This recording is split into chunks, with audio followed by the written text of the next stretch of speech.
વિભાગ શ્રી એસ.જે. હાયદરને આપના સ્વાગત સંબોધન માટે.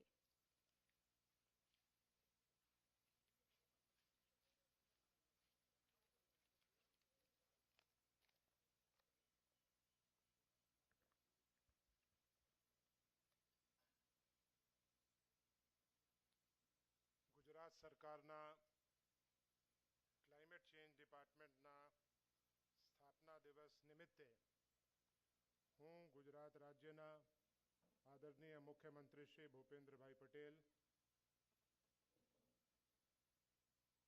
Honorable Member NITI Aayog doctor વી.કે. Saraswat, માનનીય મુખ્ય સચિવ શ્રી પંકજ કુમારજી, PDEUના director general doctor Neelam Patel, adviser NITI Aayog and in-charge Gujarat, deputy high commissioner UK Shri Peter કુકજી, અત્રે ખૂબ જ મોટી સંખ્યામાં ઉપસ્થિત અલગ અલગ યુનિવર્સિટીઝના vice chancellors, director general, directors, Gujarat chamber of કોમર્સના પથિક પટવારીજી, ઇન્ડસ્ટ્રીયલિસ્ટ, એકેડેમિયાના મિત્રો, તમામ મહાનુભાવો, વ્યાખ્યાતાઓ અને યુવાનોનું outreach fortnight Panchamrut for climate change કાર્યક્રમના ઉદ્ઘાટન સમારોહમાં હું આપ સૌનું હાર્દિક સ્વાગત કરું છું. ક્લાઇમેટ ચેન્જ વિભાગના સ્થાપના દિવસ નિમિત્તે અત્રે ઉપસ્થિત આપ સર્વેનું સ્વાગત કર્યા પછી હું આપ સૌને વિદિત છો એમ હું જણાવી દેવા માંગુ છું કે ગુજરાત રાજ્યના તત્કાલીન મુખ્યમંત્રીશ્રી અને હાલના પ્રધાનમંત્રીશ્રી પરમ આદરણીય દૂરંદેશી નેતૃત્વ હેઠળ ગ્લોબલ વોર્મિંગના મુદ્દે ઇલાયદા ક્લાઇમેટ ચેન્જ વિભાગની સ્થાપના કરનાર ગુજરાત રાજ્ય સમગ્ર એશિયામાં પ્રથમ છે. ક્લાઇમેટ ચેન્જ ડિપાર્ટમેન્ટ તેની સ્થાપનાના 14મા વર્ષમાં પ્રવેશી રહ્યું છે. ગુજરાત રાજ્યમાં inclusive growth and sustainable development માટે કટિબદ્ધ છીએ. ગુજરાત સરકારના વહીવટી તંત્રના ઉચ્ચ સ્તરે ગુજરાતના આર્થિક વિકાસ માટે લો કાર્બન પાથવે ને ક્લાઇમેટ રેઝિલિયન્ટ ફ્યુચરના નિર્માણ કરવા આપણે સંકલ્પબદ્ધ છીએ. રિન્યુએબલ એનર્જીના ક્ષેત્રે ભારતમાં ગુજરાત મોખરે છે. સમગ્ર દેશમાં ગુજરાત રાજ્ય 1936 મેગાવોટની સોલર રૂફટોપની સ્થાપિત ક્ષમતા સાથે સમગ્ર દેશમાં પ્રથમ ક્રમે છે અને ગુજરાતમાં લગભગ 18 ગીગાવોટની કુલ સ્થાપિત ક્ષમતા સાથે પુનઃપ્રાપ્ય ઉર્જાના ક્ષેત્રે ગુજરાત સમગ્ર દેશમાં અગ્રેસર.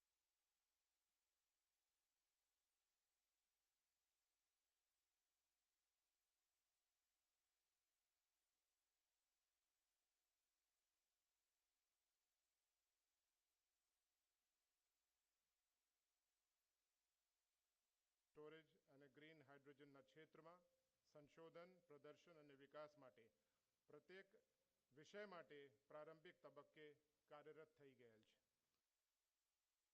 અત્યાર સુધીમાં નેટ ઝીરોના લક્ષ્યને હાંસલ કરવા માટે રોડ મેપ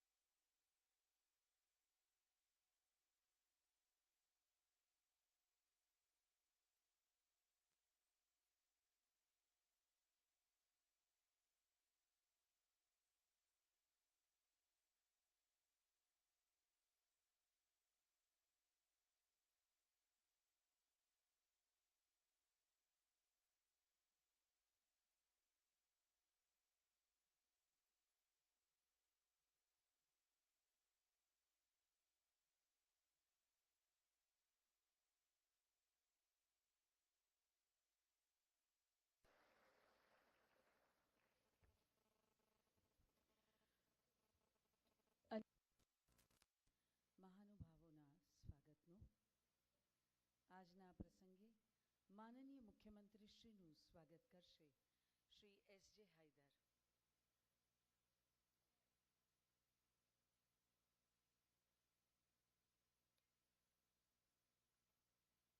પુસ્તક ક્લાઇમેટ ચેન્જ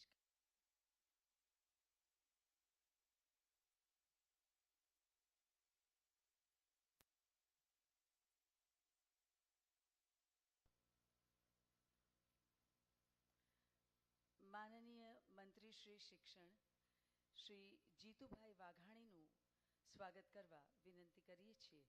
શ્રીમતી શિવાની ગોયલને. નિયામક Shri GEDA. Climate change continued action પુસ્તક માનનીય વડાપ્રધાન શ્રી દ્વારા લિખિત પુસ્તક છે. માનનીય મુખ્ય સચિવ શ્રી પંકજ કુમારનું સ્વાગત કરવા વિનંતી કરીએ છીએ. સંયુક્ત સચિવ શ્રી BH તલાટીને.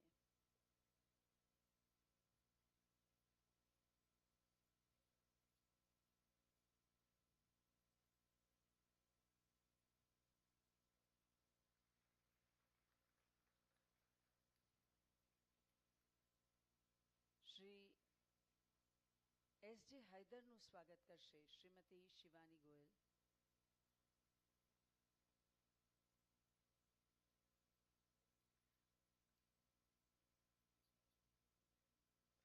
શ્રી વિજયકુમાર સારસ્વતનું સ્વાગત કરશે સંયુક્ત સચિવ શ્રી BH તલાટી.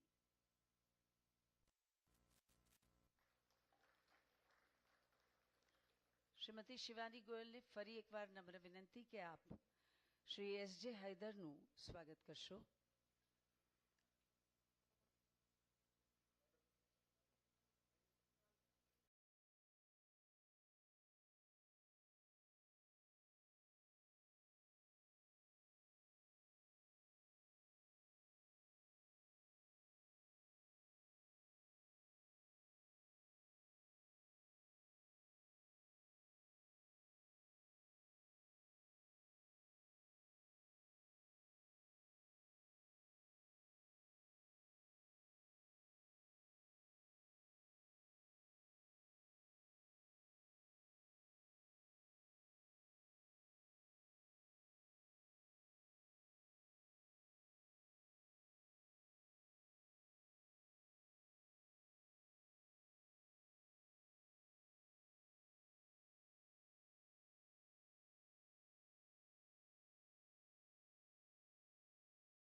સ્પર્ધા આ સ્પર્ધાઓના માધ્યમથી યુવાનો પુનઃપ્રાપ્ય ઉર્જા, વનીકરણ, જૈવ વૈવિધ્ય, જળ સંરક્ષણ, ઉર્જા આત્મનિર્ભરતા, કચરા વ્યવસ્થાપન, ગ્રીન હાઇડ્રોજન, નેચરલ ફાર્મિંગ, અન્નનો આદર અને એનર્જી સ્ટોરેજ જેવા વિષયો પર રજૂ કરી શકશે તેમના આગવા વિચારો. સાથે જ ગુજરાતની હજારો કોલેજોના લાખો વિદ્યાર્થીઓ ક્લાઇમેટ ચેન્જના વિવિધ વિષયો વિશે જાણકારી મેળવશે. આ આયોજન દ્વારા ગુજરાતના યુવાનો જોડાશે અને ગુજરાતની ક્લાઇમેટ ચેન્જના પડકારોને પહોંચી વળવાની પ્રતિબદ્ધતા માટે પોતાનું યોગદાન આપશે. વિવિધ તજજ્ઞોના ક્લાઇમેટ ચેન્જ વિષયોના સેમિનાર દ્વારા યુવાનોમાં જ્ઞાન અને સમજમાં વધારો થાય તે રીતે આયોજનોમાં સક્રિય ભાગીદારી નિશ્ચિત કરવામાં આવશે. ગુજરાત પવન ઉર્જાના 9.5 ગીગાવોટ, સૌર ઉર્જાના 8 ગીગાવોટ અને પુનઃપ્રાપ્ય ઉર્જાના કુલ 18 ગીગાવોટ સ્થાપિત ક્ષમતા સાથે કચ્છમાં નિર્માણાધીન 30 ગીગાવોટના પ્લાન્ટ સાથે આગામી વર્ષોમાં 50 ગીગાવોટથી વધુ સ્થાપિત ક્ષમતા દ્વારા ભારતમાં પંચામૃત લક્ષ્ય હાંસલ કરવામાં આગેવાન રાજ્ય બની રહ્યું છે. ગુજરાતે ભારતના રાષ્ટ્રીય સ્તરે નિર્ધારિત યોગદાન અને સસ્ટેનેબલ ડેવલપમેન્ટ ગોલ્સ અનુસાર ક્લાઇમેટ ચેન્જ પર સ્ટેટ એક્શન પ્લાન તૈયાર કર્યો છે. ક્લાઇમેટ ચેન્જ વિભાગ ક્લાઇમેટ ચેન્જ અનુકૂલન અને શમનને લગતી વિવિધ વિભાગોની પ્રવૃત્તિઓનું સંકલન કરીને ગુજરાતનું ગ્રીન બજેટ રજૂ કરી રહ્યું છે. વર્તમાન નાણાકીય વર્ષના બજેટમાં રાજ્ય સરકારના કુલ 19 વિભાગો દ્વારા ક્લાઇમેટ ચેન્જ સ્કીમ હેઠળ ₹9,000 કરોડની જોગવાઈ કરવામાં આવી છે. 2022માં નીતિ આયોગ દ્વારા પ્રકાશિત એનર્જી એન્ડ ક્લાઇમેટ ઇન્ડેક્સમાં ભારતના તમામ રાજ્યોમાં પ્રથમ સ્થાન મળ્યું છે. સોલર રૂફટોપ ઇન્સ્ટોલેશનમાં 2000 મેગાવોટ સાથે ગુજરાત પ્રથમ સ્થાને છે. પવન ઉર્જા ક્ષેત્રે શ્રેષ્ઠ પ્રદર્શન કરતી રાજ્ય નોડલ એજન્સી તરીકે ચેડા ગાંધીનગરને એવોર્ડ આપવામાં આવેલ હતો. ક્લાઇમેટ ચેન્જ વિભાગ હસ્તક ગુજરાત ઉર્જા વિકાસ એજન્સી જેડા દ્વારા રિન્યુએબલ એનર્જી ક્ષેત્રે ઉત્કૃષ્ટ પ્રદર્શન કરવા બદલ association of renewable energy agency of state areas દ્વારા કુલ 6 એવોર્ડ્સ પ્રાપ્ત થયા છે. ગુજરાત રાજ્યના ક્લાઇમેટ ચેન્જ વિભાગ દ્વારા કરવામાં આવતા આ સંનિષ્ઠ પ્રયાસો દ્વારા ગુજરાત નેટ ઝીરોનું લક્ષ્ય હાંસલ કરશે. આદરણીય વડાપ્રધાન શ્રી નરેન્દ્રભાઈ મોદીના માર્ગદર્શન હેઠળ ક્લાઇમેટ ચેન્જના પડકારને ઝીલવા સદા તૈયાર Gujarat.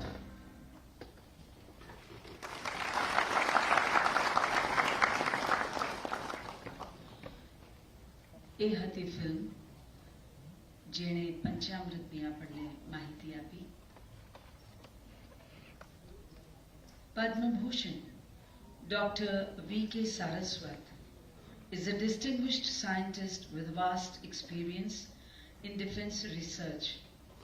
He is credited with the indigenous development of missiles such as Prithvi, Dhanush, Prahar and Agni 5. As member Niti Aayog, Dr. Saraswat initiated the methanol economy program for transportation and generation of energy and production of chemicals and fertilizers. Entrusted with the task of achieving the Panchamrit goals, we are honored to invite Dr. V.K. Saraswat for his address.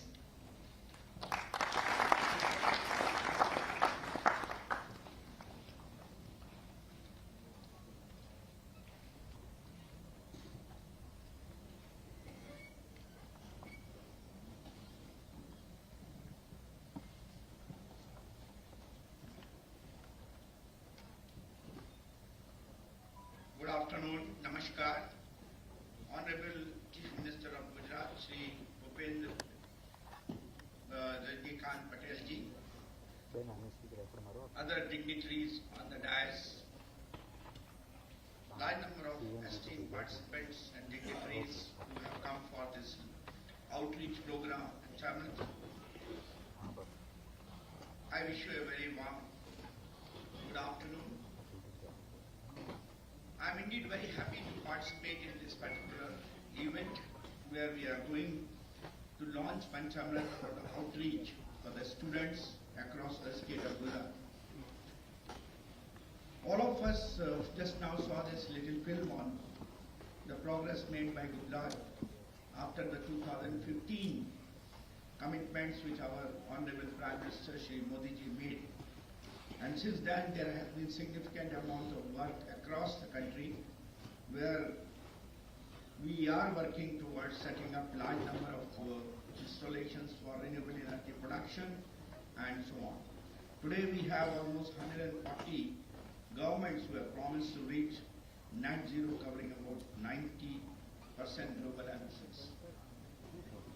After that we had the 26th conference of the Paris COP26 where India's Prime Minister Honorable Shri Narendra Modi ji hit the news with his commitment to be the net zero by 2070. What is net zero?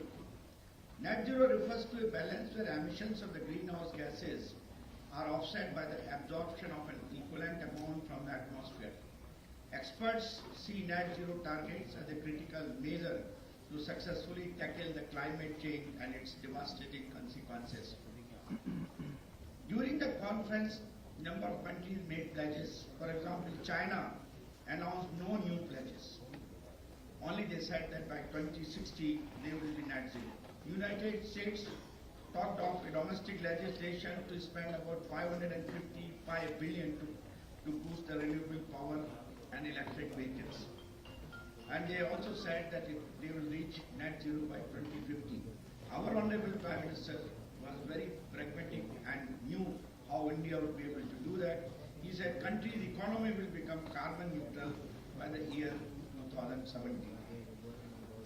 India has taken initiatives to fight against the climate change, has developed progressively and made new jumps with COP26. These plans are massive opportunity for all sectors and for growth of the economy. India already ranks 5th in the world with regard to the installed renewable energy capacity and managed to increase the renewable energy installed capacity by 226% in the last 5 years.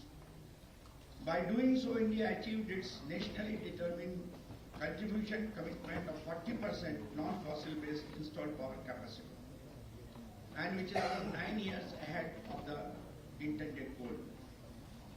In spite of that, our Honorable Prime Minister came out with 5 essential commitments announced during the COP26, and he called them Panchamrit, which include a step plan for greener India. What did he say in the Panchamrit 5 big goals for India? He said, we will be achieving net zero by 2070. We will reduce total projected carbon emissions by 1 billion tons starting now till 2030. We will increase renewable energy components to 50% of our total energy requirement by 2030.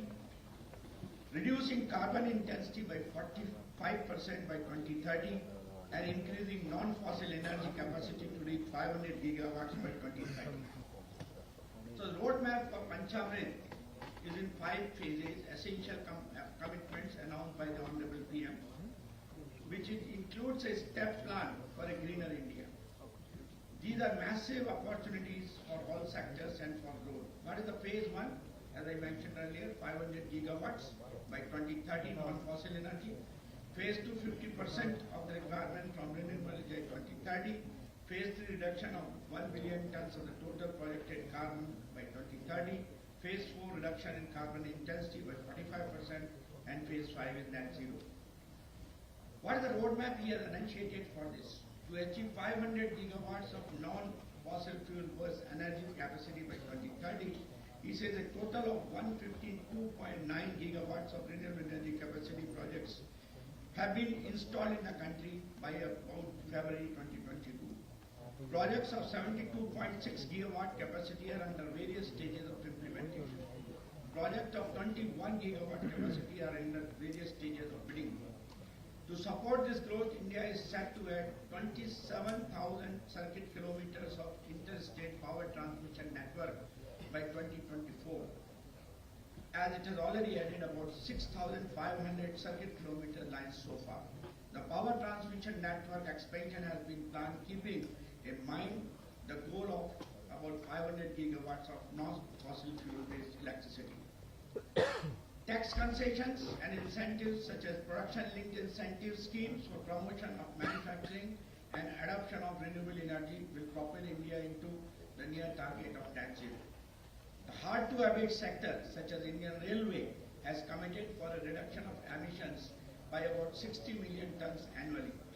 India's massive LED bulb campaign is reducing emissions by 40 million tons annually. Appropriate measures are being taken across many sectors, including water, agriculture, forest, energy and enterprise, sustainable mobility and housing, waste management, circular economy, and resource efficiency to achieve this target. There is a transition for energy all of us are looking at today.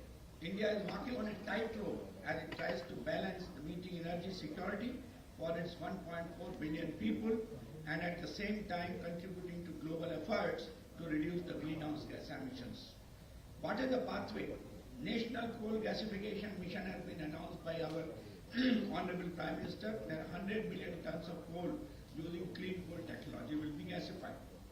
To curb the carbon dioxide emissions from industries like power, steel, cement, setting up of carbon capture utilization facilities to lower the footprint. Utilization of the captured carbon dioxide for green methanol production, aggregate production, graphene production and so on. National Green Hydrogen Mission, which was also shown in the film. Introduction of BS6 fuels, renewable fuels and infrastructure for energy and fuel distribution for energy transition in the transport sector. As India is traversing its energy transition journey, its success story would be written in the annals of history and would serve as a source of inspiration for clean energy transition all over the world. Another major area is agriculture. Farmers are at the front line of climate change. Agriculture faces three interrelated challenges if it is to produce more with less: food security through increased productivity and affordability, resilience to climate conditions through adapting and responding and mitigating environmental impact. So there is a need for food security, where an increased crop tonnage per hectare, reducing crop losses, increasing food safety, reducing land use and soil exhaustion, protecting ecosystem by reducing fertilizer, leaching and runoff pollution into the waterways, reducing emissions like combined global warming potential of methane and nitrogen oxides in the rice production. Greening of industry is a method to attain sustainable economic growth and promote sustainable economies. For that, Government of Gujarat may have to encourage private sector participation in sustainable infrastructure development through strategic partnership for development, identification of financing options and resource mobilization through partnerships, development of multi-sectoral partnerships for green economies, inclusive business development, and evaluation of the development indicator systems for monitoring and impact assessment of the climate policies. Our cabinet recently has approved new climate policy in the current financial year. India is now committed to achieve new targets to ease burden on climate by about 2030. India now stands committed to reduce emissions intensity of GDP by 45% by 2030 from 2005 level, to promote sustainable lifestyle. LIFE, lifestyle for environment, as a key to the combating climate change has been added in the NDC. Achieve about 50% cumulative electric power installed capacity from non-fossil fuel based energy by 2030. LIFE, L-I-F-E, lifestyle for environment. PM Modi pitched for one word movement, that is LIFE, at COP26, a mass movement of environment consciousness, lifestyle, emphasis on energy production, energy conservation and sustainable living. There are co-benefits of following the Panchamrit vision of our Honorable Prime Minister. India can almost double the number of jobs through the energy sector by 2030 by following an ambitious decarbonization pathway. On the bright side, India can significantly unburden health budgets by greening the economy and deploying renewable energy. So there are certain suggestions which I would like to mention, and this is particularly with respect to the carbon dioxide abatement. Governments need to establish regulatory environment to allow carbon capture, utilization and storage technologies to be deployed at scale and early to establish a new industry. Build CO2 transport and storage infrastructure to scale to bring down costs and encourage CCUS. Strengthen the competitiveness of CO2 for extended oil recovery for the oil and gas industry. Incentivize CO2 capture from anthropogenic sources. Promote R&D programs and initiatives that can unlock the economic potential of CO2 utilization. Set standards to help industry develop production with CO2. Introduce financing mechanisms. To conclude, I would say net zero offers not only a solution to climate change and air pollution, but an opportunity to create a cheaper, more resilient energy system, a more productive economy, and a better quality of life for all. Thank you. Jai Hind. Namaskar.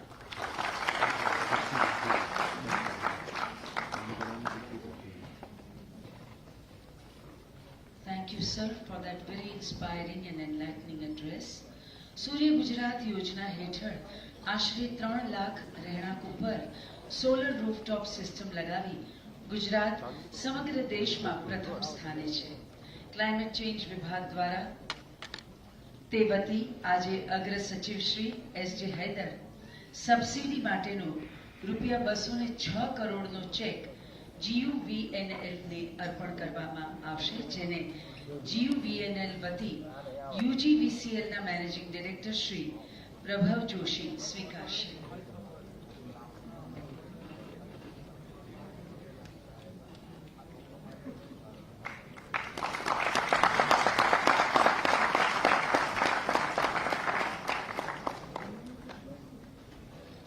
રાજ્યની વિવિધ સરકારી ઇમારતો ઉપર 100% સંપૂર્ણ સરકારી સહાયથી solar rooftop સિસ્ટમની સ્થાપના કરવામાં આવી છે. માનનીય મુખ્યમંત્રી શ્રી દ્વારા આજરોજ આવી 3 ઇમારતો ઉપર સોલર રૂફટોપ સિસ્ટમનું ડિજિટલ માધ્યમ દ્વારા લોકાર્પણ કરવામાં આવશે. માનનીય મુખ્યમંત્રી શ્રીને નમ્ર વિનંતી કે આપ રિમોટ પર બટન દબાવીને લોકાર્પણ કરશો.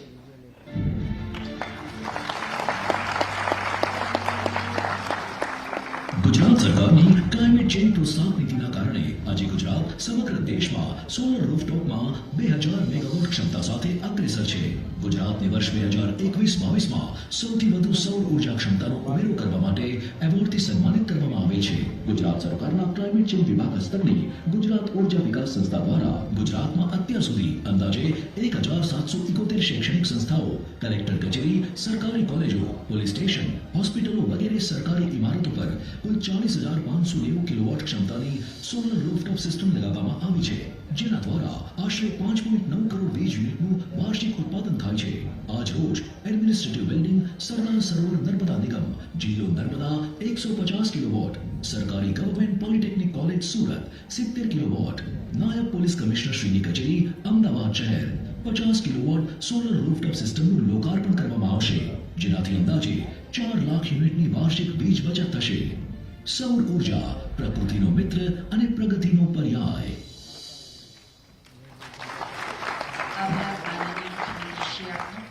જ્યારે સમગ્ર વિશ્વ સામે છે ક્લાઇમેટ ચેન્જનો પડકાર, ત્યારે ગુજરાત છે તેને નવી તકોમાં ફેરવવા તૈયાર. જે પૈકી એક છે બાયોગેસ પ્લાન્ટ યોજના, જે અંતર્ગત ગુજરાતની વિવિધ ગૌશાળા, પાંજરાપોળ, સંસ્થાકીય, શૈક્ષણિક તેમજ ચેરિટેબલ ટ્રસ્ટ સંસ્થાઓને સબસિડી આપવામાં આવશે. આ યોજના અંતર્ગત માનનીય મુખ્યમંત્રી શ્રી દ્વારા 2 લાભાર્થીઓને સબસિડી સહાયનું વિતરણ કરવામાં આવશે. સૌપ્રથમ આમંત્રિત કરીએ છીએ ખેતીવાડી ઉત્પન્ન બજાર સમિતિ APMC વડોદરા.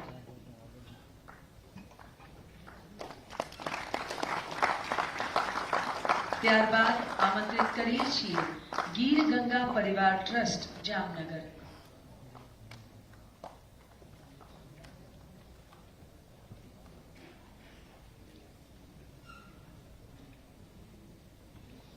ગીર ગંગા પરિવાર ટ્રસ્ટ જામનગર.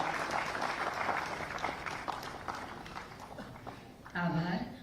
રાજ્યમાં ધોરણ 9 થી કોલેજ સુધીનો અભ્યાસ કરતા વિદ્યાર્થીઓને બેટરી સંચાલિત દ્વિચક્રી વાહન માટે ₹12,000ની નાણાકીય સહાય આપવામાં આવે છે.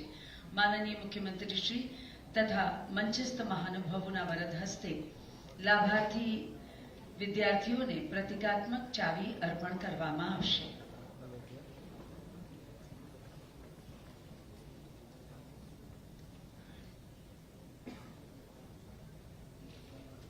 લાભાર્થીઓને આમંત્રિત કરીએ છીએ મંચ પર.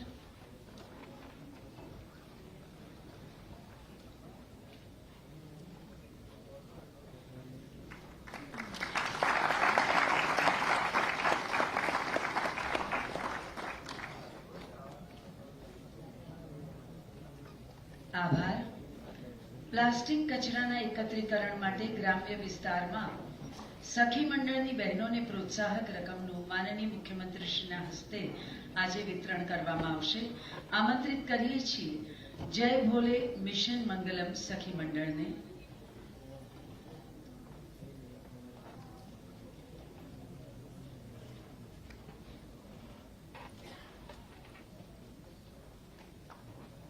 સાથે આમંત્રિત કરીએ છીએ ફૂલ જોગણી મિશન મંગલમ સખી મંડળને.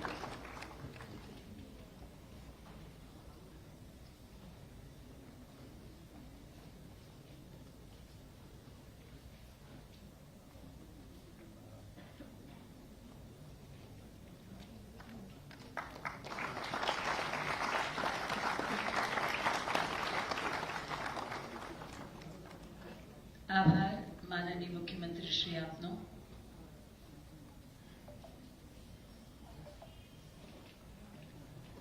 It's now time for the exchange of MOUs in the august presence of Honorable Chief Minister and other dignitaries. We invite for the exchange of MOUs for Climate Change Department and Gujarat Chamber of Commerce for climate actions in industry and carbon reduction.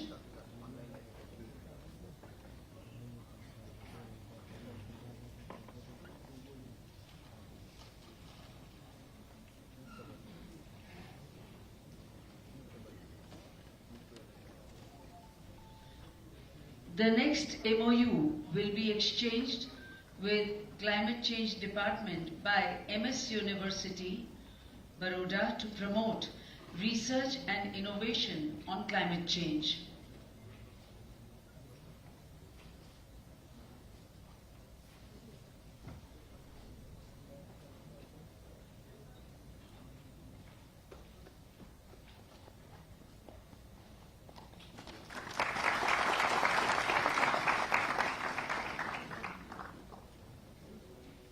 We now invite MS University to exchange an MOU with Climate Change Department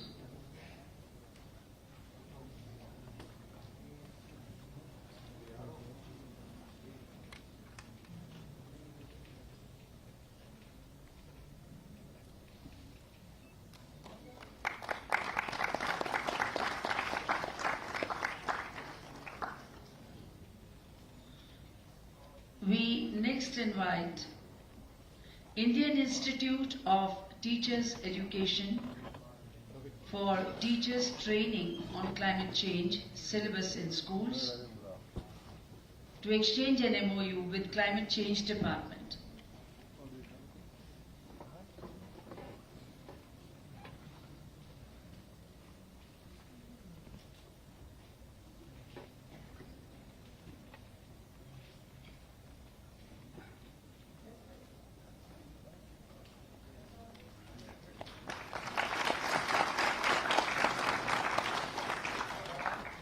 આભાર માનનીય મુખ્યમંત્રી શ્રી આપનો અને અન્ય મહાનુભાવોનો. ભારતના માનનીય વડાપ્રધાન Shri Narendrabhai મોદીજીએ COP26 માં જે પંચામૃત સંકલ્પો વિશ્વ સમક્ષ મૂક્યા તેને ગુજરાતમાં માનનીય મુખ્યમંત્રી શ્રી ભૂપેન્દ્રભાઈ પટેલે સિદ્ધ કરવા સંકલ્પબદ્ધ છે. આપના સર્જનાત્મક નેતૃત્વમાં વિશ્વાસથી વિકાસ યાત્રાના જ્યારે મંડાણ થયા છે ત્યારે સરળ, સહજ, પ્રજાવત્સલ પણ દૃઢ નિશ્ચયી એવા માનનીય મુખ્યમંત્રીશ્રીને સુશાસનના આપના સફળ એક વર્ષ નિમિત્તે અભિનંદન પાઠવતા આવો જોરદાર તાળીઓ સાથે આમંત્રિત કરીએ આપના વક્તવ્ય માટે.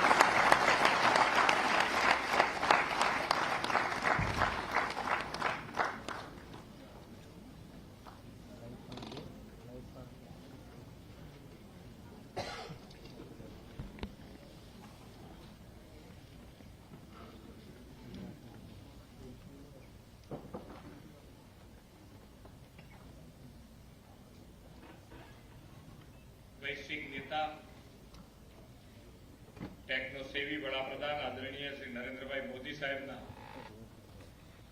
जन्म दिवसे राज्य सरकारना क्लाइमेट चेंज विभाग द्वारा आयोजित पंचामृत फॉर क्लाइमेट चेंज अंतर्गत यूथ आउटरीच पखवाडियामां मारी साथे मंच पर उपस्थित मारा साथी मंत्री श्री जीतुभाई वाघाणी, नीति आयोगना सभ्य श्री डॉक्टर विजय कुमार शाश्वत, મુખ્ય સચિવ શ્રી પંકજ કુમાર, અગ્ર સચિવ શ્રી એસ જે હૈદર, PDEUના director general Shri doctor S Manohar, સંયુક્ત સચિવ Shri BH Talati, NITI Aayog senior adviser Shri doctor Neelam Patel, જેડાના નિયામક શ્રી શિવાની ગોયલ, સૌ લાભાર્થીઓ, વિદ્યાર્થી મિત્રો, આમંત્રિત મહાનુભાવ, પ્રેસ મીડિયાના મિત્રો, સૌને મારા નમસ્કાર.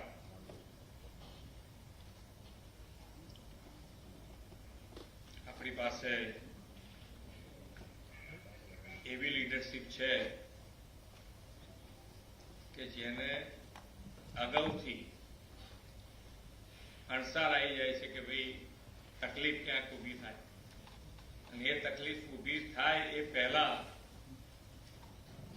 કાં તો તકલીફ થઈ ગઈ હોય તો એનું નિવારણ, તકલીફથી ગભરાઈને બેસી રહેવાની ક્યારેય વાત ના હોય, એના માટેનું હર હંમેશ એમની તૈયારી.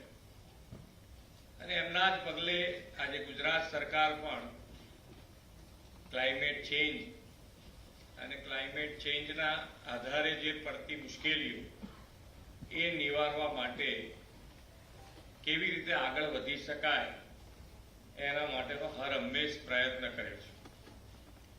આજે આપણે તો ગુજરાત જે રીતે અત્યારે આગળ વધી રહ્યું છે, દરેકે દરેક ક્ષેત્રે,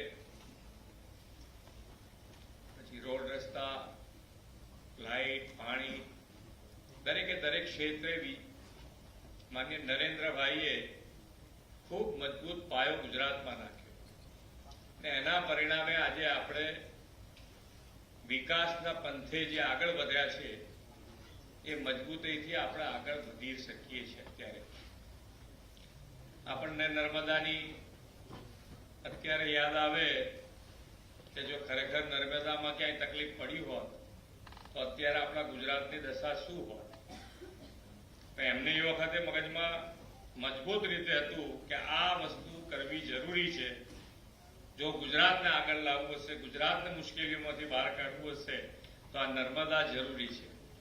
અને એમણે છેક કેન્દ્ર સરકાર સુધી એના માટે લડત આપી અને આજે નર્મદા આપણે છેક છેવાડાના કચ્છ સુધી નર્મદાના પાણી પહોંચાડ્યા. આ આમનો મિજાજ છે, અને એ મિજાજના કારણે ઘણી બધી વખત આપણે બચ્યા છીએ, અને હજુ પણ આપણે બચવા માટે આપણી પાસે લીડરશીપ છે જ. કેન્દ્ર સરકારમાં જ્યારે માન્ય નરેન્દ્રભાઈ હોય તો એમના નેતૃત્વમાં આપણને માર્ગદર્શન ગુજરાતને હર હંમેશ મળતું રહ્યું છે, અને એમના પગલે આપણે આગળ વધતા રહ્યા છીએ. યુવાનો હોય અને યુવાનો માટે શું કરી શકાય, કેવી રીતે કરી શકાય. ઘણી વખતે આપણે ભણતા હોઈએ ત્યારે આપણને આ બધા વિષયો આવતા હોય, અને પ્રોફેસર હોય કે આપણા ચાન્સેલર હોય એટલે આપણને કીધું હોય તો આપણે અહીં બેઠા હોઈએ, પણ જલ્દી પતે તો સારું, એના સિવાય બીજું. તમારી જગ્યાએ હું કહું તો મને બી એવું જ હોય, એમાં કંઈ પેલું નથી, પણ જરૂરી છે એ પછી ઘણી વખત ખ્યાલ આવતો હોય એવો. બરોબર છે. તો વિદ્યાર્થીઓ જેટલા બેઠા હશે એટલા બધાના મગજમાં કે ભાઈ કેવી રીતે આ ક્લાઇમેટ ચેન્જમાં જે પ્રકૃતિ, અને આજે કહીએ તો આપણું જે ઋતુચક્ર છે એ ઋતુચક્રમાં દરેકે દરેક ઋતુમાં આપણને ફેરફાર જોવા મળે છે, અને એ ફેરફાર કેવી રીતે નિવારી શકાય એના માટેનો પ્રયત્ન. એમાં સૌથી વધારે જે કાર્બન આપણે છે એ કાર્બન કેવી રીતે ઓછો કરી શકાય એના માટે સૌથી વધારે જે ભાર મૂક્યો છે કે રિન્યુએબલ એનર્જી ઉપર વધારે ભાર. અને રિન્યુએબલ એનર્જીમાં ક્ષેત્રમાં આપણે કેવી રીતે આગળ વધીએ, કેવી રીતે મેક્સિમમ રિન્યુએબલ એનર્જીનો ઉપયોગ કરીએ, અને એના માટે આજે ગુજરાત સરકાર દ્વારા યુવાનો માટે આ પંચામૃત ક્લાઇમેટ ચેન્જ અંતર્ગત આજે પખવાડિયાનું એક જુદા જુદા સેમિનાર દ્વારા કે કેવી રીતે આ પ્રજાજનો સુધી પહોંચાડી શકીએ આપણે શું કરવાથી એની અંદર આપણને બચાવ થાય અથવા તો ક્લાઇમેટ ચેન્જનો ફાયદો થાય એના માટેનો પ્રયત્ન ગુજરાત સરકારે શરૂ કર્યો છે અને એમાં આપ સૌ સહભાગી થયા છો. આપણા માટે ખૂબ આનંદની વાત છે. ઘણી વખતે આપણને એમ થતું હોય કે ક્યાં અત્યારે આની જરૂર છે કે કેવી રીતે જરૂર છે, પણ નાની વસ્તુ આપણને ખૂબ ઉપયોગી થતી હોય છે. અને નરેન્દ્રભાઈ હંમેશા નાના માણસનો, છેવાડાના માણસનો વિચાર કરીને હંમેશા આગળ વધ્યા છે. એટલે કોઈને જ્યારે પણ ઉપયોગ કરવાનો હોય તો આજે હમણાં જ અહીંયા ગુજરાતથી એમણે આપણા પંચાયતના જે સરપંચો હતા એમની એક મિટિંગમાં કીધું કે ભાઈ દરેક ગામમાં 75 તળાવ થવા જોઈએ, કાં તો 75 પ્રાકૃતિક ખેતી ઉપર ખેડૂતો વળે. આ પ્રાકૃતિક ખેતી એ પણ આપણા માટે ભવિષ્ય અને આજની એક માંગ છે કે ભાઈ પ્રાકૃતિક ખેતી એટલે અત્યારે જે પ્રમાણે આપણે જોઈએ છે તો આખો એક દશકો હેલ્થમાં બી બદલાઈ ગયો કે પહેલા 55 પછી આપણને હેલ્થની ચિંતા થતી, અત્યારે 45 થી થવા માંડી કે હારું હવે થોડું ચેક કરાવવું પડશે એવું લાગે છે. આખો દશકો બદલાઈ અને એ દશકો બદલાયો છે ત્યારે આપણને એમ થાય કે ભાઈ એની મેં સોલ્યુશન અત્યારથી. એટલે નરેન્દ્રભાઈ હરહંમેશ મેં પહેલા કીધું એમ કે હરહંમેશ અગાઉનું જોઈએ અને એના કારણે આજે પ્રાકૃતિક ખેતી તરફ એમણે મિશન ઉપાડ્યું છે અને એમાં પણ ગુજરાત ખૂબ સારું કામ કર્યું છે. અને પ્રાકૃતિક ખેતી એટલા માટે જરૂરી છે કે જે રાસાયણિક ખેતીથી જે અનાજ ઉત્પન્ન થાય છે એના કારણે ઘણા બધા રોગો પણ શરીરમાં થાય છે અને રાસાયણિક ખાતરોના કારણે જમીનનું પણ સ્વાસ્થ્ય બગડી રહ્યું છે.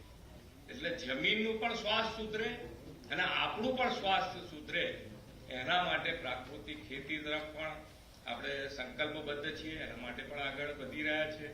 આજે આપ સૌ જ્યારે આદરણીય વડાપ્રધાનશ્રીના દેશના અમૃતકાળ માટેના જે 5 સંકલ્પો સાથે સાથે પહેલા 5 સંકલ્પો માટે તો હમણાં અહીંયાથી વાત થઈ છે એટલે ફરીથી એ દોહરાવતો નથી, પણ જે માન્ય આદરણીય વડાપ્રધાનશ્રીએ દેશ જ્યારે અમૃતકાળમાં પ્રવેશે છે ત્યારે જે 5 સંકલ્પો આપ્યા છે તેમાંનો એક સંકલ્પ છે વિકસિત ભારતનું નિર્માણ.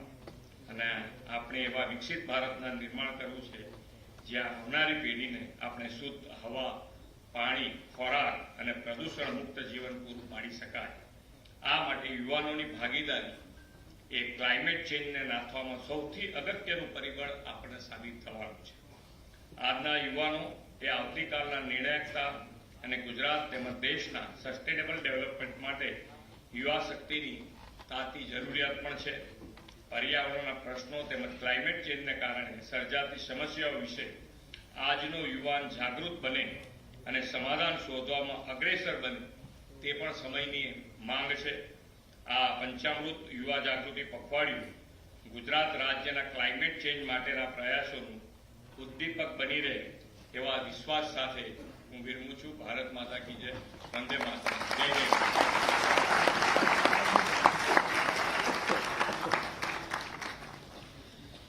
આભાર માનનીય મુખ્યમંત્રી શ્રી આપના માર્ગદર્શક વક્તવ્ય માટે. અને આ સાથે આજનો કાર્યક્રમ અહીં સમાપ્ત કરીએ તે પહેલા માનનીય મુખ્યમંત્રી શ્રીનો ખૂબ ખૂબ આભાર કે આપે આપના વ્યસ્ત સમયમાંથી અમારા માટે વિશેષ રૂપે સમય ફાળવ્યો. સાથે આભાર, thank you so much sir, doctor Saraswat. માનનીય મંત્રી શ્રી વાઘાણી સાહેબનો પણ ખૂબ ખૂબ આભાર માનીએ છીએ, ડોક્ટર નીલમ પટેલનો તથા અહીં વિરાજમાન આપ સૌ આટલી મોટી સંખ્યામાં અહીં ઉપસ્થિત રહ્યા તે માટે આપનો સૌનો ખૂબ ખૂબ આભાર.